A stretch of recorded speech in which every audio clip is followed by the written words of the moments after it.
Howya all, Wyrm here. The Scions of the Seventh Dawn are some of the most recognizable characters of the Final Fantasy XIV story. Comprised of a membership of learned, cunning and powerful individuals, the Scions have stood vigil over the realm of Eorzea, Etheyris and beyond for many years, all with the goal of maintaining peace and the preservation of the future. The conclusion of 6.0 storyline took many by surprise when the Scions announced they were disbanding, in the public eye at least. But if you study the history of the Scions, this decision makes a lot of sense given the current state of Etheyris. In this video, we seek to answer the question of why the Scions chose to disband. To begin, let's quickly go over their history. The Scions were formed after the events of the Cataclysm that coincided with the Battle of Carteneau. In the years before the events of A Realm Reborn 2.0, the Scions operated in the shadows with multiple goals. The first was to keep watch on the beast tribes of Eorzea, primarily to combat the threat of primal summoning. The second was to watch for any threats to Eorzea from the Garlean Empire, who at the time had significant forces near or within Eorzea's borders. The third was to keep an eye out for any Ascian machinations, and stop them should they take any action. We joined the Scions ranks during 2.0 to aid them in their cause. A Realm Reborn was a hard time for the Scions. They came under direct attack from the Garleans, suffered manipulations from the Ascians, and also pressure from the city-states, particularly Ul'dah's Syndicate, as the Scions' base of operations, the Waking Sands, was located in Ul'dah territory. It wasn't long before the Scions moved camp to the Rising Stones in Mordona, a region outside the jurisdiction of the city-states of Eorzea.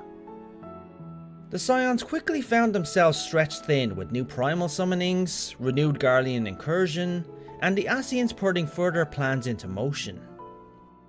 The Crystal Braves were formed as an Eorzean Grand Company of the Scions.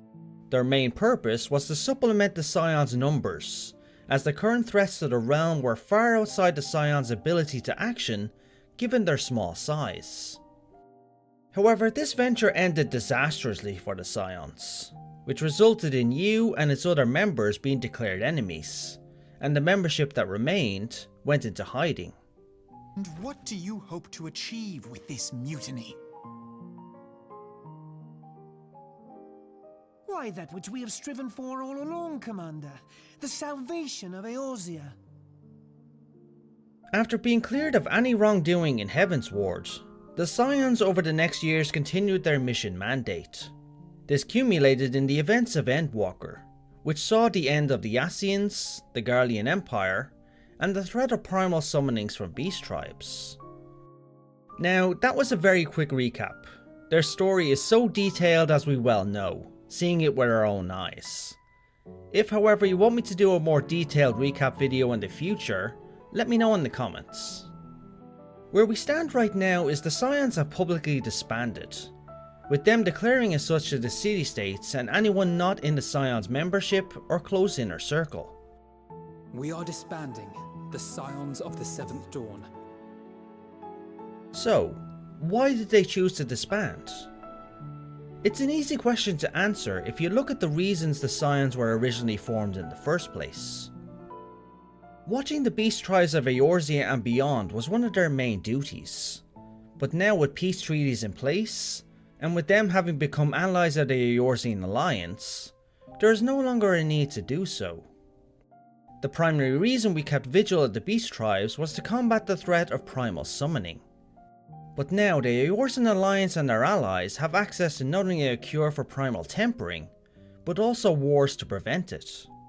This combined with the new knowledge of the true practices of summoning, the threat of primals has for the most part been eliminated, and the Grand Company of Eorzea now has the tools to perform these duties themselves.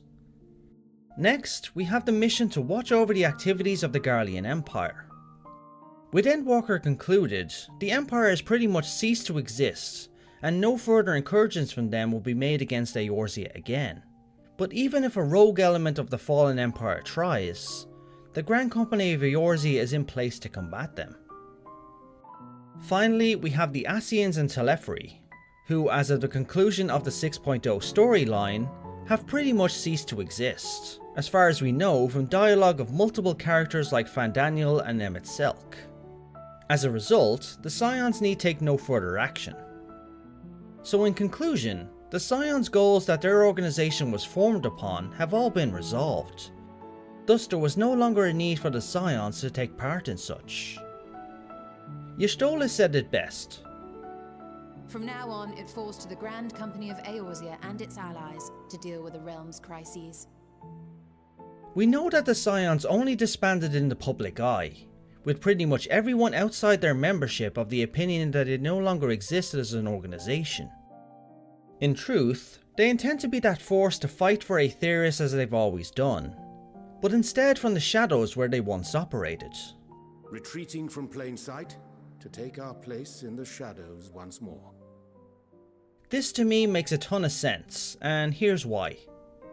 The Scions were formed and operated as a mostly clandestine group, always operating from outside the view of public entities and the city-states. The events of A Realm Reborn pulled them into the spotlight, which resulted in a number of incidents, such as the Garlean attack on the Waking Sands, to which we lost dear friends in the process.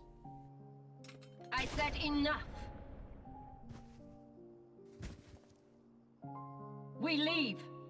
Bring the prisoners. From that point forth, most knew who we were and we received a lot more attention, not only from our enemies, but also many allies. Alongside that, we took on many more responsibilities that kept us at the forefront of public view, such as the aid we gave to the Doman refugees. With them now returning to the shadows, they now have a new goal of securing the future of Etheyris, and doing so outside the view of public entities that would try to use them, or enemies indeed that would try to destroy them. As of right now, the Scions are making an effort to show the public that they are no more. Their membership has spread all over the world to show as such.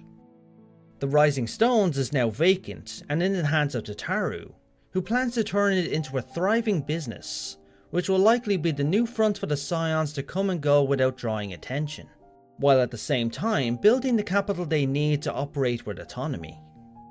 Now, off with you.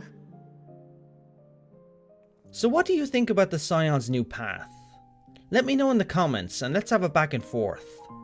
If you enjoyed this video, hit that like button and consider subscribing so you can stay tuned about my upcoming videos. Thanks all, and now, as always, have a good one.